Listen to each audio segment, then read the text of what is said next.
नमस्कार दोस्तों, किरत की सीरीज़ में आपका स्वागत है। दोस्तों आज की इस वीडियो में हम बात करेंगे टीटी के बारे में। टीटी मतलब टेलीग्राफिक ट्रांसफ़र।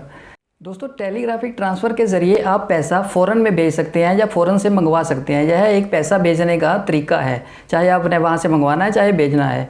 और ये सिर्फ बिज़नेस के लिए यूज़ होता है, मतलब इंपोर्ट एक्सपोर्ट के बिज़नेस के लिए। आपने इंपोर्ट किया, आप बाहर से कहीं से कुछ इंपोर्ट कर रहे हैं तो आपको पैसा भेजना पड़ेगा, तो आप टीटी के ज़रिए भेज सकते हैं। या आप एक्सपोर्ट कर रहे हैं और बाहर से आपको पैसा आएगा तो वो भी टीटी के ज़रिए ही आपको पैसा भेजेंगे।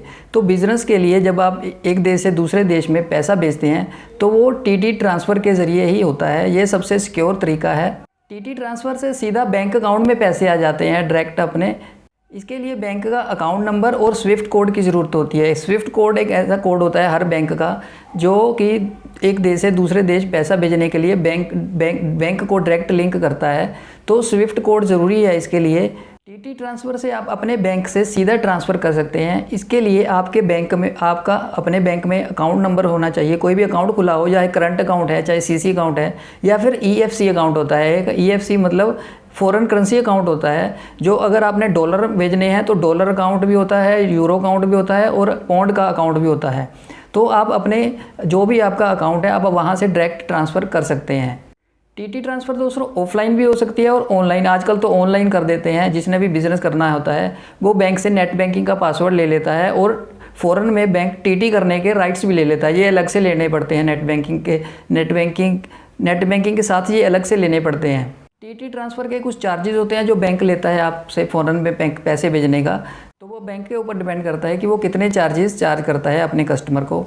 टीटी ट्रांसफ़र के लिए जो डॉक्यूमेंट रिक्वायर होते हैं, एक तो बैंक का फॉर्म होता है। अगर आप ऑफलाइन कर रहे हैं तो बैंक में जाके आपको बैंक का फॉर्म भरना पड़ेगा। और उसके साथ आपने जैसे बाहर पैसे भेजने हैं, मतलब आप इंपोर्ट कर रहे हैं, बाहर से सामान मंगवा रहे हैं तो आपने पैसे भेजने हैं, तो पहले तो उस बायर का आपके पास परफॉर्मा इनवाइस होना चाहिए। अगर आप एडवांस में पैसे भेज रहे हैं तो आपके पास परफॉर्मा इनवाइस मतलब पीआई होनी चाहिए, जिसमें लिखा होता है कि इतना सामान जा रहा है और उसके ऊपर एचएसएन कोड। आजकल तो एचएसएन कोड बहुत ज़रूरी हो गया है।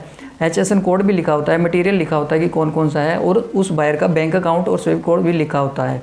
तो वो पीआई चाहिए होती है, फॉर्म के साथ वो पीआई लगती है। और बैंक की कोई अपनी डिक्लेरेशन फॉर्म भी हो सकता है, आजकल होता है बैंकों में, तो वो सब भरने पड़ते हैं। तो आप बैंक में जाके ये ऑफलाइन तरीके से ट्रांसफ़र कर सकते हैं। अगर आप ऑनलाइन कर रहे हैं बैंकिंग से, आपने नेट बैंकिंग के पासवर्ड ले रखे हैं, ऑनलाइन कर रहे हैं, तो आपने ये सब ऑनलाइन जब भी आपने ट्रांसफ़र के लिए फॉर्म सबमिट करना है, ऑनलाइन भी फॉर्म सबमिट हो जाता है ट्रांसफ़र का, तो उसके साथ ये पीआई और उनका जो डिक्लेरेशन फॉर्म है तो वो अटैच करना पड़ता है, तभी बैंक उसको एक्सेप्ट करता है और वो ट्रांसफ़र करता है पैसे आगे।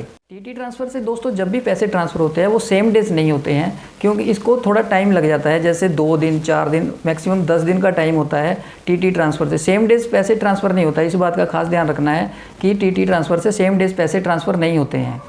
तो दोस्तों ये थी टीटी ट्रांसफ़र की थोड़ी सी जानकारी।